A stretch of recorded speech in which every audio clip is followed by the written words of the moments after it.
Okay, as promised, here's a little lecture video today. Yesterday we talked about this briefly. We're looking at the integral of x to the n dx. And what we learned at last semester is that that's x to the n plus 1 over n plus c. Over n plus 1 plus c.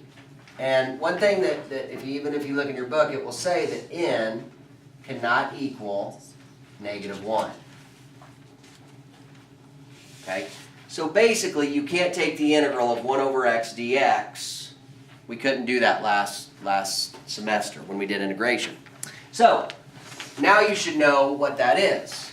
All right? We know that the derivative of the natural log of x is 1 over x. So, the rule that we're going to have is the integral of 1 over x dx is the natural log of the absolute value of x. Now, the absolute value, I'll talk about that when I have more time. Okay? But I'm not going to talk about that right now. It's just part of the rule. Now, if you're talking in the background, it's second hour pre-calc. They're fired up here. They're working hard in the background.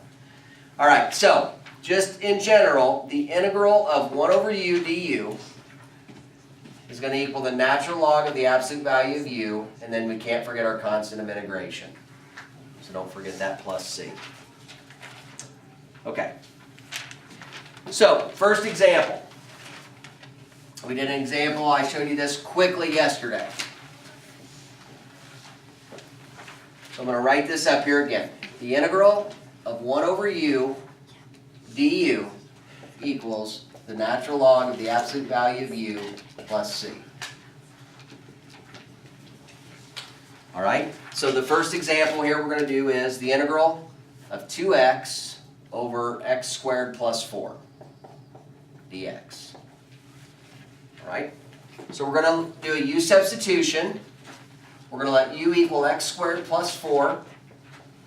And the derivative of that with respect to x is 2x.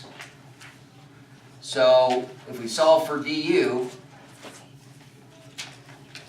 I did that wrong. You know, if we solve for dx, dx is going to equal du over 2x, which is good because when we come back over here, we're going to get 2x over u times du over 2x. And the 2x's will cancel.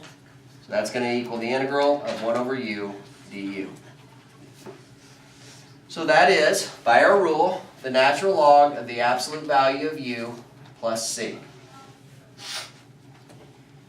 Now, as always, we'll come back and we'll put in the x squared plus 4 for u. And then whenever you get done with the problem, make sure that the absolute value is necessary. It's not wrong to keep it here, but it is unnecessary. So we're going to make this the natural log because since x squared plus 4 is always positive, the absolute value is not necessary. Okay? So if you take the derivative of this, you will get this. If you want to take a second and do that, go ahead. Kind of zoom in.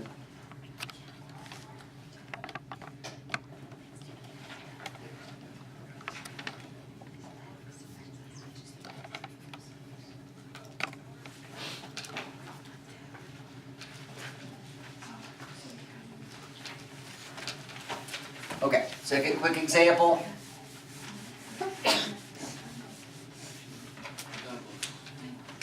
We're going to do the integral of x plus 1 over x squared plus 2x. So, I'm going to let u equal the bottom again. The derivative of that with respect to x is 2x plus 2. So dx is going to end up equaling du divided by 2x plus 2. So we'll come over here and we get the integral of x plus 1 over u times dx is going to be du over, now I'm going to factor the 2 out of this because I know I need an x plus 1 to cancel. So now the x plus 1 will cancel. And I'm going to bring out any constants. If you have constants on the top or the bottom, I would bring them out front. So it's going to be 1/2 times the integral of 1 over u du. We always want to get that rule. So we know that that's 1/2 times the natural log of the absolute value of u plus c. So we know that's going to be 1/2 times the natural log of the absolute value, resubstitute, x squared plus 2x plus c. Now x squared plus 2x could possibly be negative, so we'll leave that absolute value.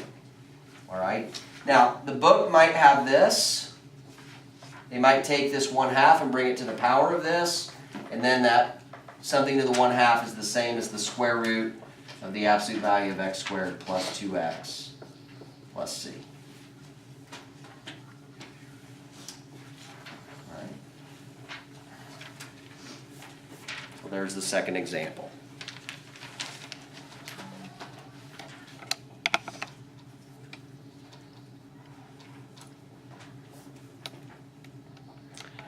Okay, if you have any questions, please talk to each other about this. I'll give you about a minute here.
Okay, so in this example, we're going to find the area bounded by the curve 4x over x squared plus 1, which I did here. I just plotted some points. If you want to graph it on your calculator, you can.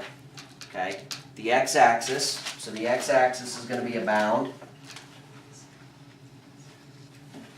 And x equals 3 is going to be a bound.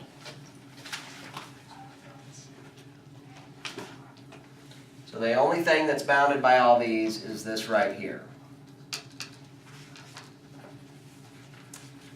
Okay, so we're going to find the area of that. All right, so get that down.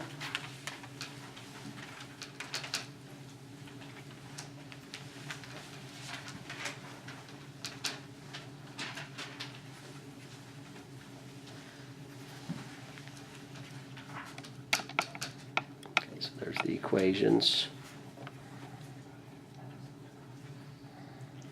There's the graph.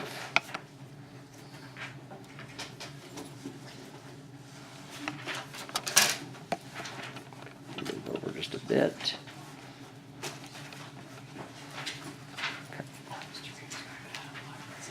No. Okay, so we're going to find the area, so we're going to do the integral. This is always on top, the purple's always on the bottom. So we're going to go from 0 to 3. We'll do this with respect to x. And it's basically going to be the green minus the purple, where the green is 4x over x squared plus 1 minus 0. So that's the setup for this. Okay, now, just a couple things that I want to go over. You move this for me. Can you see me here? You can move it around if you want. There. So I'm going to let u equal x squared plus 1. So then du over dx equals 2x. So now remember, when you come back over here, then dx will equal du over 2x. When you come back over here, you're going to have to change this and put this in terms of u. So when x is 0, if I put 0 in, I get 0 squared plus 1, I get 1. And when x is 3, I get 9 squared plus 1, that is 10. And then I'll get 4x over u times du over 2x. So the x's are going to cancel, the 2's are going to cancel. And leave me with 2. So I'm going to bring the 2 out front, and I'm going to get 2 times the integral from 1 to 10 of 1 over u du. And so that's going to be 2 times the quantity. This is the natural log of u, and u is going from 10 to 1. So now all I have to do is take 2 times the natural log of 10 minus the natural log of 1. And we know that the natural log of 1 is 0, so the answer to this, distribute the 2 through, is 2 natural log of 10. That's the area under that curve. Good? All right. Cool, thanks.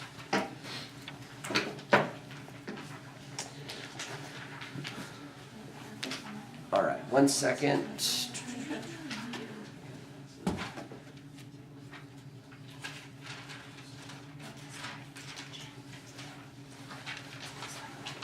Okay, homework today is on page 338.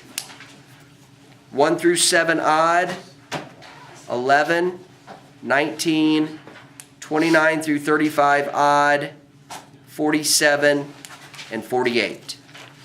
Okay, have a good day.